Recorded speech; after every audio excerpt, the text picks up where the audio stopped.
What is the importance of women's stories?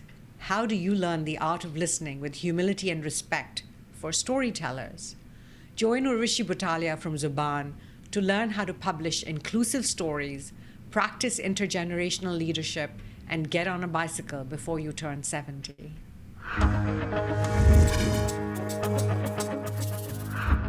If you're excited about this video, please hit the like button. Be sure to subscribe and hit the bell to be notified every single time we post a new video. And do share this with your community. Now, on to the episode. Hi, Urvashi. It's fantastic to see you. You've been such an integral part of my journey in the women's movement since I was, in my 20s. And I still remember how excited I was to discover Kali, which is one of the things that you founded way back in the day. And we all had those beautiful posters that Kali had published. And so I'm having a little bit of a fangirl moment as we have this conversation almost 40 years after I met you. So good morning from New York. I know it's evening in India where you are, and welcome to Leadership Moves. I am so happy to be talking with you. Urvashi, I'm going to start off by asking you perhaps the most obvious question, and that is, why books? Why publishing? That's been your heartbeat, your focus, where your attention has been for so many decades. And I wanted to know why that became your passion. Thanks, Mallika. And let me first say hello to you too. And it's lovely to be talking to you. I too have watched your journey, from the young activist into becoming, to put a bit of a joke on it, the head honcho, feminist, activist, thinker, builder of institutions, and all of that you are. And I'm delighted to be speaking to you. Books, well, it's a kind of combination of happenstance, also my professional capabilities and my political involvements, which in my life came together in seamless ways. I think I was very lucky in that respect. So it's around the 70s when women of my generation became involved in the women's movement in India. And we felt acutely the lack of knowledge about the complex issues that we were engaged in. It was impossible to figure out why violence was taking the shape it was, where it was coming from, what dowry was all about, because there was no literature on it. And just at that time, I happened to have started a job in a publishing house. And I saw there the importance of books, but also the partiality in the books and how the control of knowledge was in the hands of men, who basically were the gatekeepers of knowledge, and all knowledge was about men and by men. And I just felt that this is so wrong, and that I could bring my professional commitment to the movement to sort of contribute to the movement through publications, through books, the kind of knowledge that we were all seeking. So for me, it was really that. And that is a love and a commitment that has stayed, because even though things have changed in terms of the physical book, but still the importance of knowledge, feminist knowledge, does not go away. It's, if anything, more important. So that's I guess, my explanation for that. When you say things have changed since, the 70s, when this was the moment when you made this choice, and now we've got the women's movement, the feminist movement around the world that's really pushed for the recognition and the placing of women's voices in the public arena. When you look at that trajectory, what are the changes that you've seen in both the publishing world and also in terms of how women's voices are received, since you're so involved and so committed to the dissemination of voices? What are some of the changes that you've witnessed?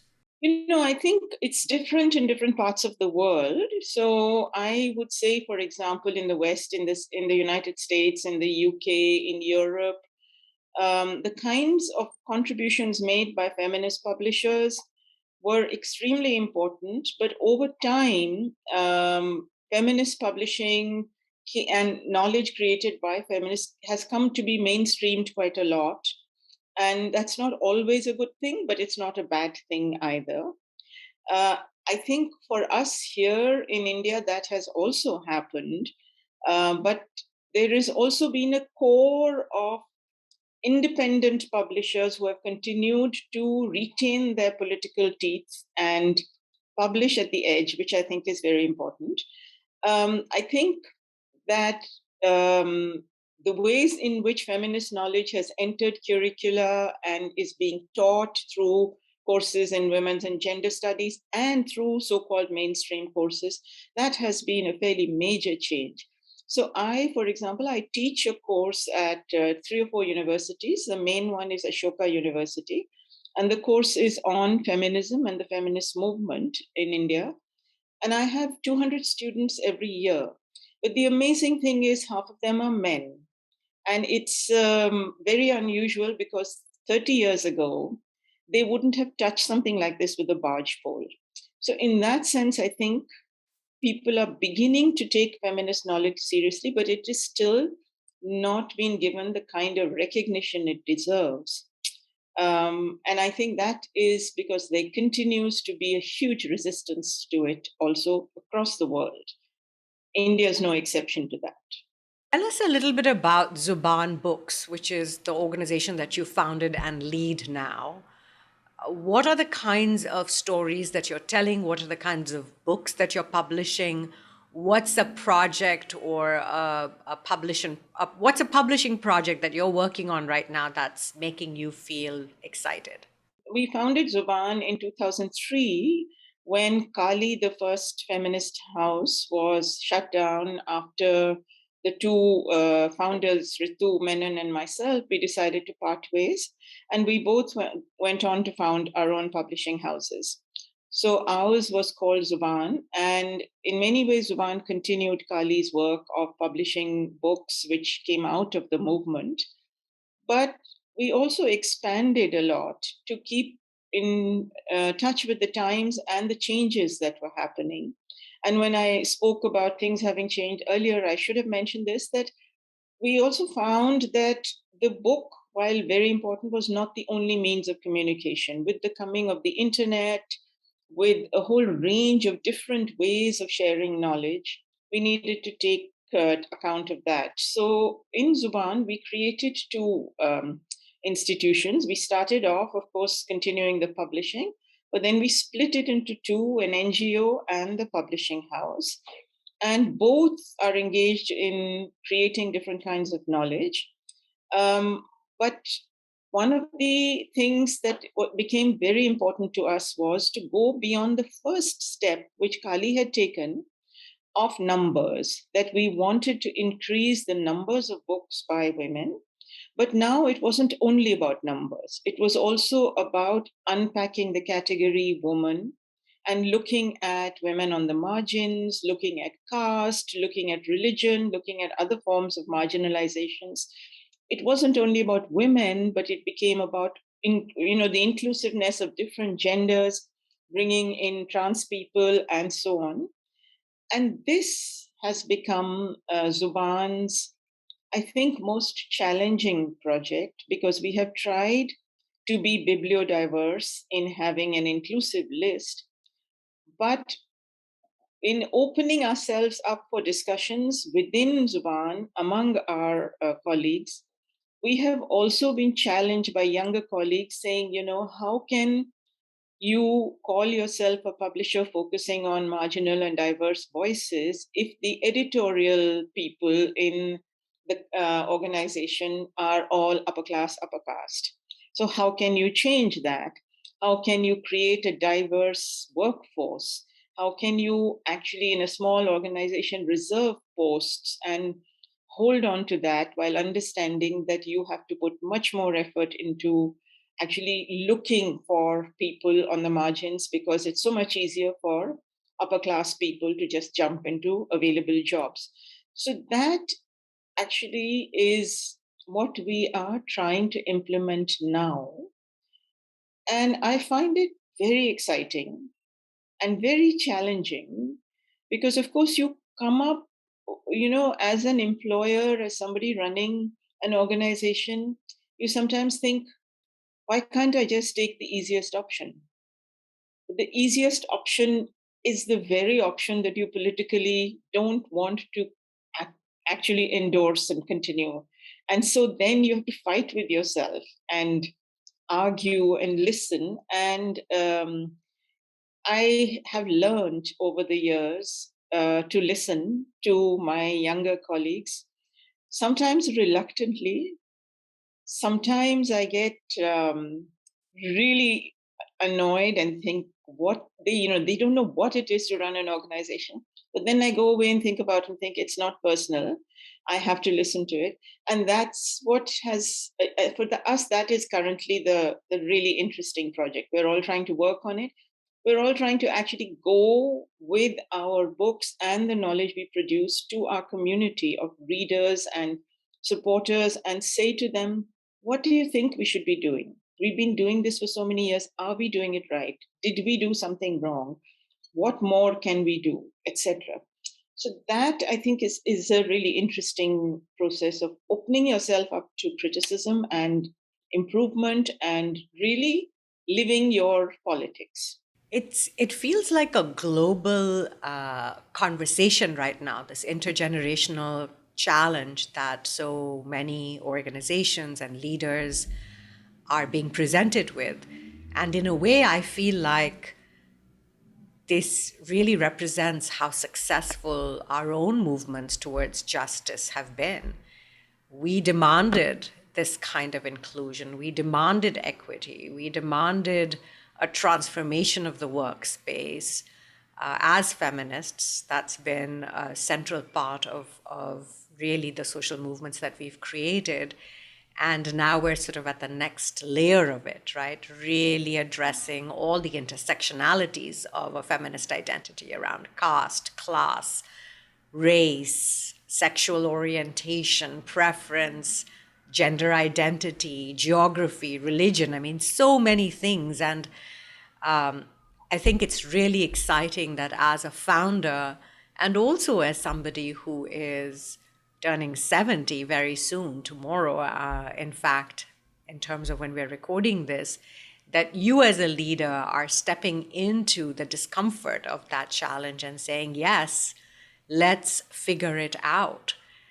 And in what you just said, you talked about the power of listening. And I'm wondering if you can talk a little bit about the book that you wrote, The Other Side of Silence, and connect what you learned about listening from that work to how you practice listening now.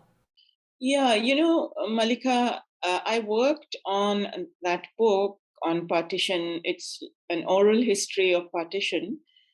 And I worked on it for 10 years, on and off, doing the research, not really knowing where I was going with it.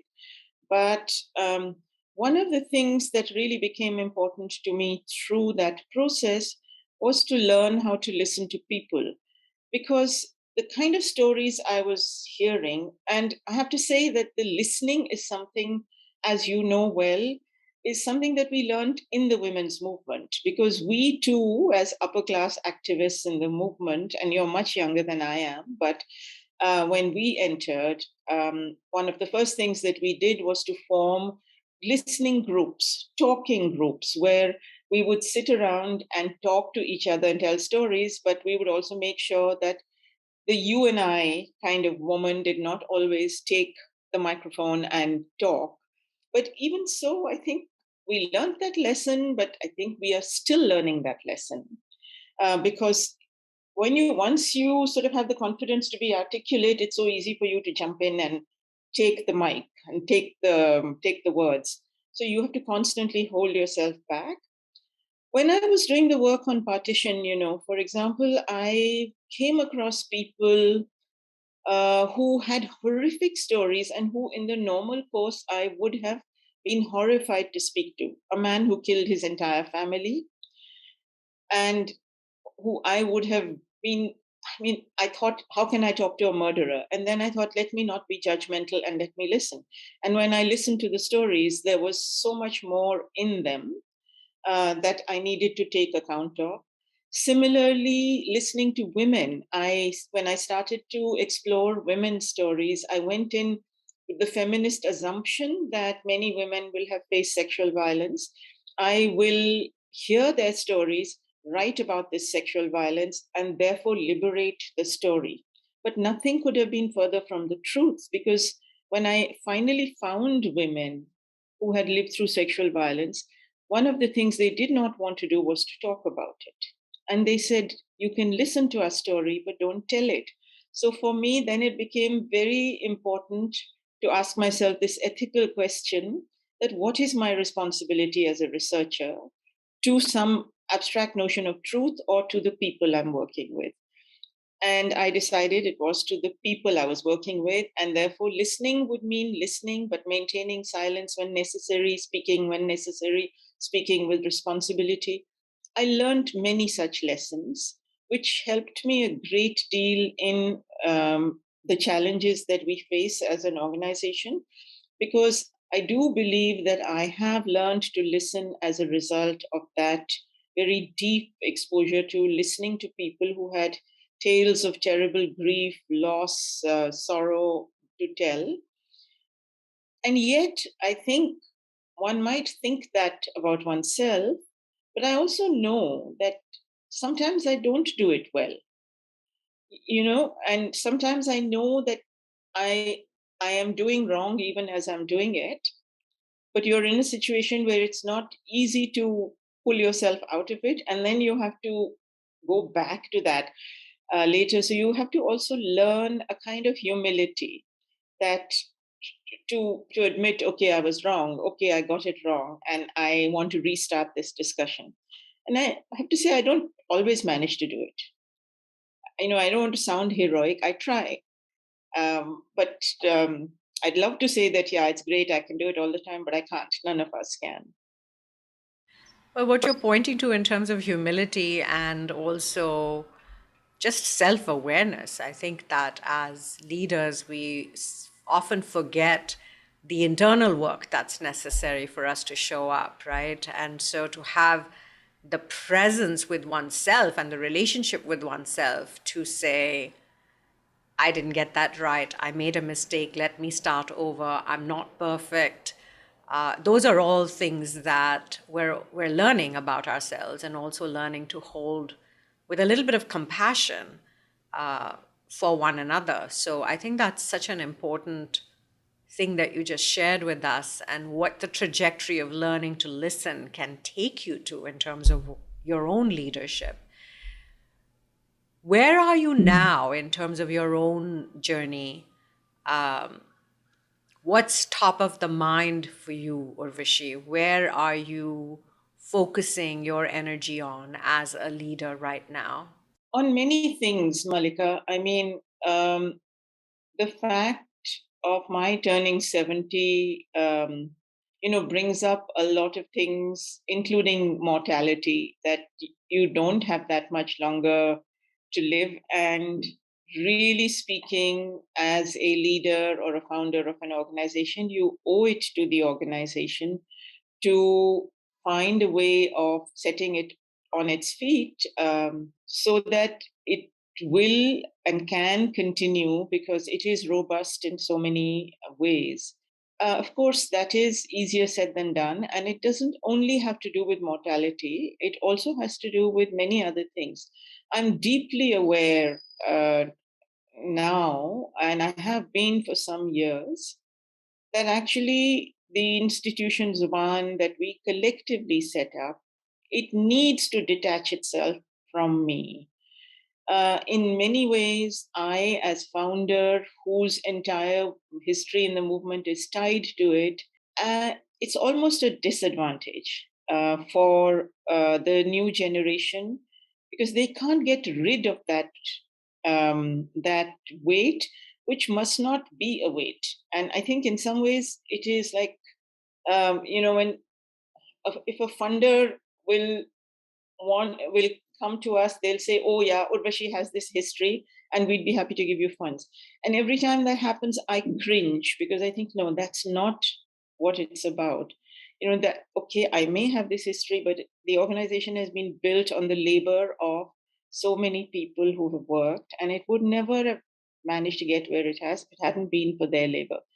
So, in a sense, for me, it's important to recognize that it is long past the time that it has moved beyond me as it should do. There should be changes, and I need to step back and I have to find a way of doing it. And I'm talking to my colleagues about it. We are all discussing it. So, one thing is, I think it's a connected thing. One thing is for leaders to recognize that their time has come and the institution needs them to take a backseat or step out altogether. But it's another thing to be able to create the space for new leadership. And it's also another thing to expect young people to give up their lives for to live somebody else's dream, in a sense, to put it a bit crassly. And in Zuban, we have a bunch of really good, excellent young people. We're talking, but my fear is if they don't want to dedicate even the next 4 years to Zuban, who am I to ask them to do so? So then what happens? Uh, you know, how do you start the process of finding other people? Because you need people who are invested in the movement. And this has happened to us in the past. We've had really good people ready to take over, and then life has taken over, and they've had to move to where their parents are or something like that. So, in a sense, you have to deal with all of that. Your own readiness, the organization's need, the needs and priorities of the people who work in the organization. And if all of that doesn't match up well, then you have to start rethinking and finding other people. And I am really afraid I don't want to have to start rethinking. I want this fantastic group of people that I'm working with to be the ones who will run with Zuban. And I know they have the capacity, and I hope they're willing to. So that's what I hope. I hope that works out. So let me tell you that because I became ill with COVID like everybody else in the world, they have banned me from coming to work for the next 5 days.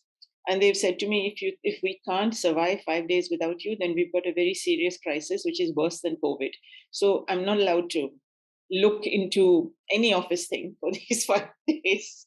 So actually, the first day I was really agitated, and now I'm quite happy.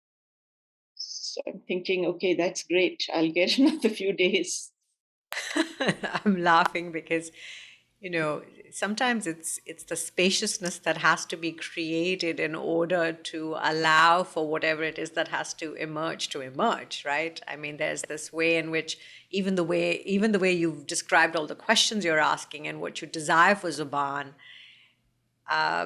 is still with you very much sort of holding that driver's seat. And so this example that you've just shared about needing to step away from the organization for 5 days is, I think, has some really deep wisdom in there about creating the spaciousness for things to emerge that maybe are not so controlled by you as the founder and the leader. And I'm laughing also because I went through this transition myself, running Breakthrough.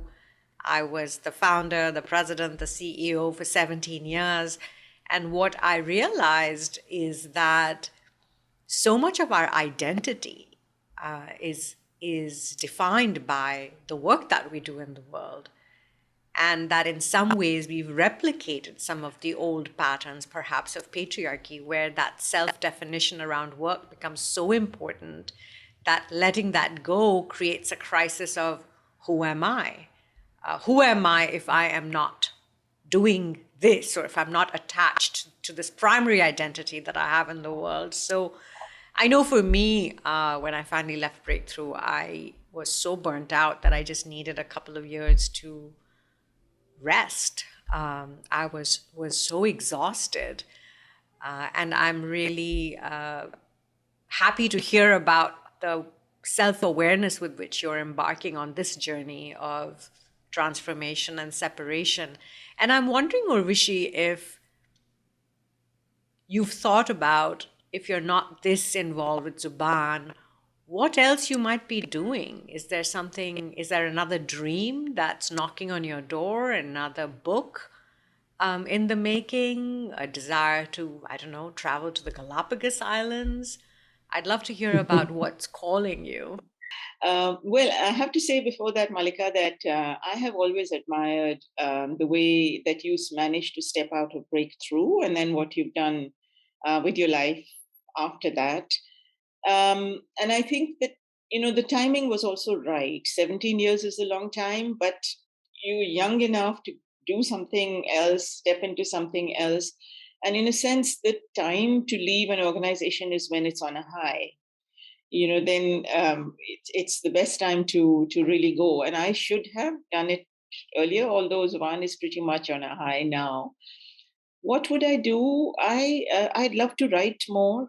My writing has really taken a back seat. I have been finishing a book for 10 years, which still hasn't got finished. I should have done it. There's another one I want to write.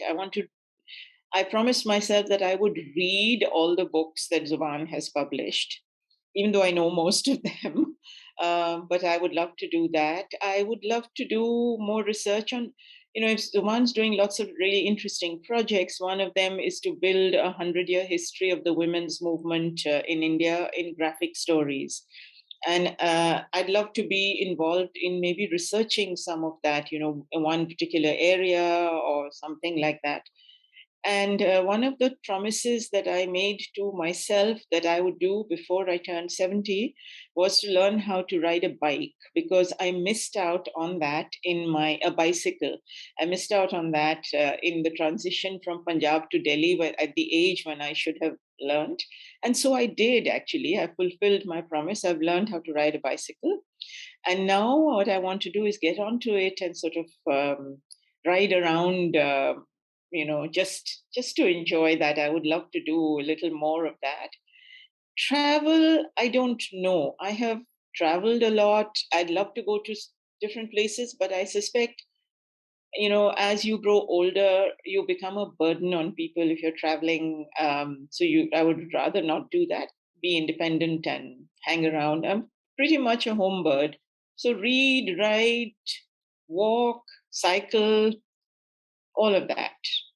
I just had this vision of you, Urvashi, on your bicycle with your dupatta flowing behind you, with this amazing panorama, right, of this big sun in the distance, fields around you, and with this giant smile on your face, and you cycling away and enjoying nature, even as your mind was, thinking about whatever that next book or a part of the 100-year history of the feminist movement, but just the wind in your hair, on your face, the sun on your skin. And it was just such a delicious vision. And I Sounds hope like that for bliss. you. It really does sound like bliss, yeah.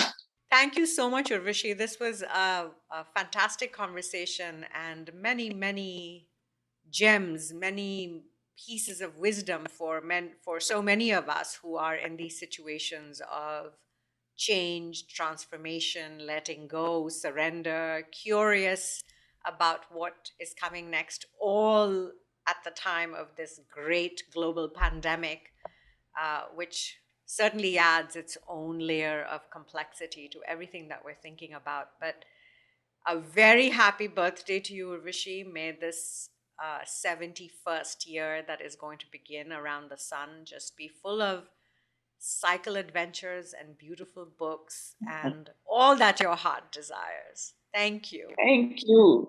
Thanks, Mallika. That's lovely. Thank you. Thanks for listening to the show. Leadership Moves is made possible by the Build program of the Ford Foundation. To join my community, please subscribe to my newsletter by clicking the link on the screen or in the description below. And if you enjoyed this video, be sure to subscribe to the channel and check out our recommended videos here on the screen. See you next time.